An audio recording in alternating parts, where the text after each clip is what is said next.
I Give Good Phone by Julie Myers. Chubby amateur goth lesbians with purple hair, gay bald black men, thug gays, Latinos, or any color twinks. A friend recently posted a meme that asked, $20,000 in cash, but you have to make your porn search history public. Would you? I'm not sure if this is an actual contest, but now that I've shared that information, I'm putting it out there that I expect my 20 large and small non sequential bills. Thank you very much. In the fall of 2017, after a year spent building what I thought was going to be my forever career, I found myself needing a job.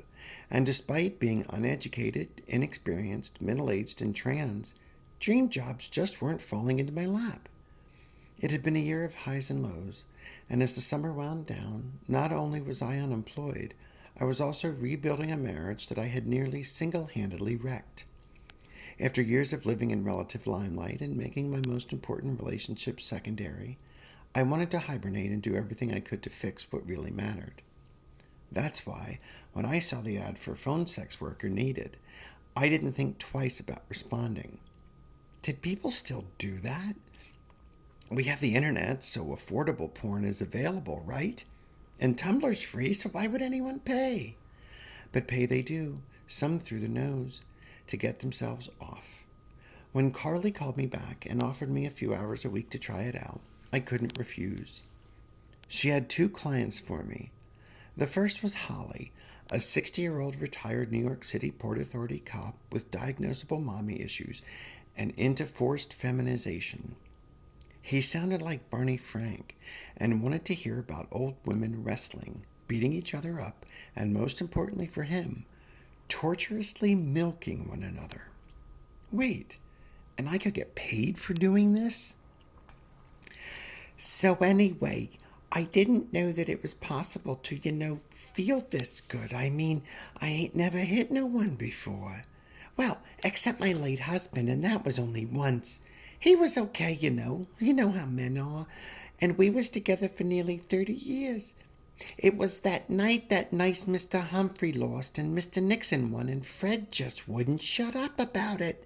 And I threw a six-pack at his head, but it didn't make me come or nothing. But when I started at the wrestling club and that old bat Millie pushed me down without no warning, well, I felt really good about putting them rusty C-clamps around his saggy double Fs and hooking them up to 110 volts. I ain't never flooded my panties like I did that night. For at least 1 hour 3 times a week, Holly would call, and I would wax poetic like that for $2 a minute. Then there was Sam from Ottumwa, Iowa, who used to call from the comfort of his air-conditioned combine as he worked the several thousand acres of his corn and wheat farm.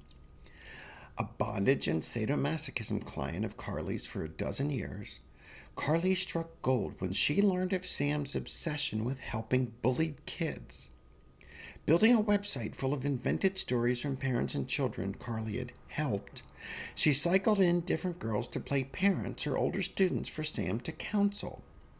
I was Jeff, a good old boy from Hanman, Pennsylvania, nestled in the hollers of the Blue Mountains. And my daughter Sherry, well, I tell you what, I'm in a humdinger of a fix, Scott. My girl, she's just the sweetest little flower you'd ever want to meet, smart as a whip, but God love her, the girl can't walk and chew gum without a tripping over her feet. I knowed it was going to be a problem when she went out for the volleyball, but I just couldn't bring myself to say no.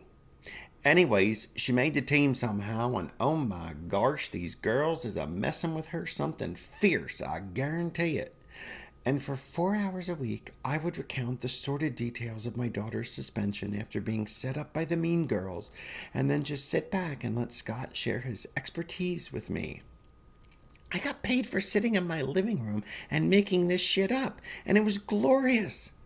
Carly only had the two clients for me, though, and I needed to make a little more. So I found a few larger phone sex companies and sent in my applications. Within a week, I was set up as the newest girl with the first company to which I had applied. The owner wasn't sure about my voice, so she gave me a quote-unquote tranny character named Vienna. Vienna, Vienna sausage, and it's a pleasure to meet you, honey. What's on your dirty little mind today? The way it works is that the companies buy stock photos of models and throw them up on their website, and the workers pretend to be the girls in the pictures. There's a chat room where the customers come in and flirt with the girls, and the girls' job is to let that go on a few minutes and get the guys to call. That first company was a bit of a bust, and I barely got any minutes, only building one quote unquote meaningful relationship with a client. Perry was a UPS driver from Fargo, North Dakota, and he really loved trans women. He would call for 30 to 60 minutes every Sunday, and we would chat for a while before he would make it clear he was ready to get going, and then I would invent a story for him, stretching things out verbally while he stretched them literally. But I needed more money, so I moved on. The next company gave me two characters: Chloe, a much hotter quote unquote tranny, and that's an industry term, not my own, and Esther, a wizened MILF, newly retired after teaching high school biology for 30 years and full of all kinds of delicious stories. In the first few weeks, I had at least a half dozen regulars, and the money wasn't bad, especially considering I got to work from home and work as often or as little as I liked. For the most part, my regulars were fun to talk to. Perry followed me from the first company and loved to pretend that he was the phone sex operator, so I didn't have to do any work there except talk about my made-up life.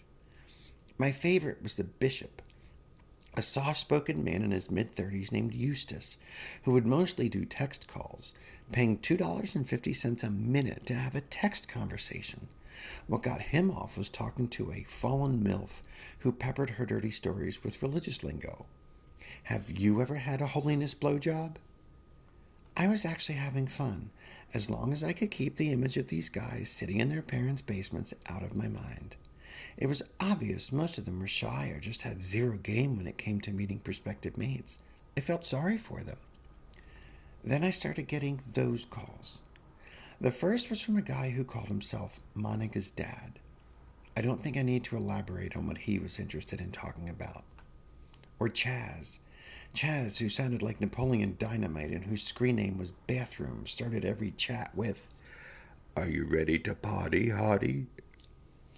Then there was Jerry, a 50-something former surgical administrator from the Tacoma area, now on disability, who would hole himself up at a Days Inn for a week at a time with his 20-something girlfriend and 5 large-screen TVs, all playing different porn, and they would do meth for the entire week while he dropped about $5,000 making 4 and 5-hour-long calls to several different girls, wanting to talk about his life, his relationship, and the kinds of little girls he wanted to put into a dungeon.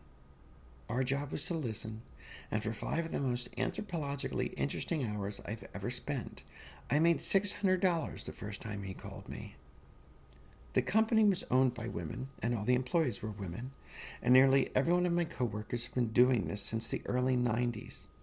They were very clear up front that we weren't allowed to chat about anything illegal, and I was fine with that because I didn't want to.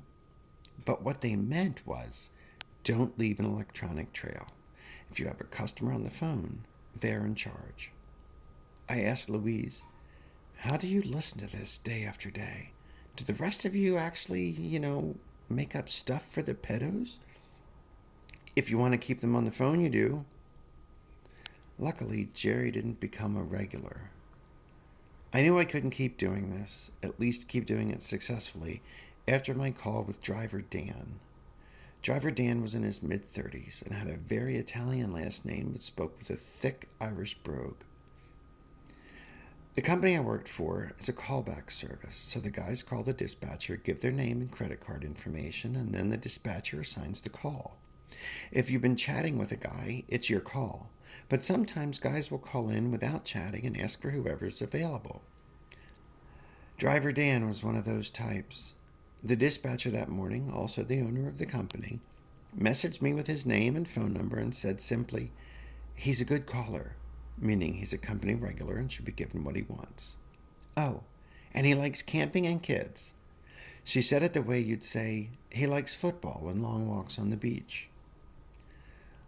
I dialed the number and found out very quickly that what my boss meant was that driver Dan got off listening to someone talk about a busload of preschool-aged children being violated, called racial epithets, and then buried in a pit.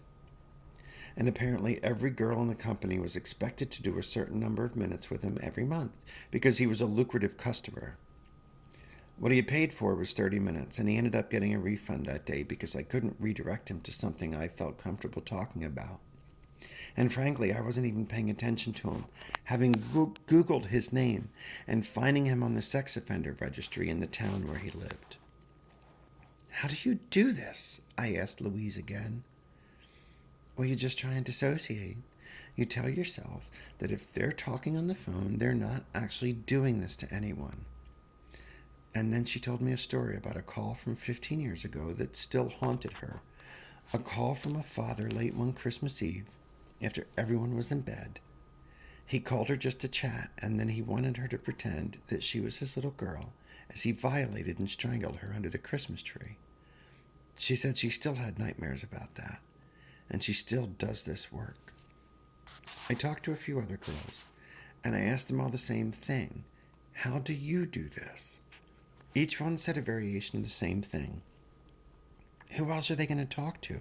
If they're talking about it, they're not doing it. One girl said, "They're sick, all of them. But you know what?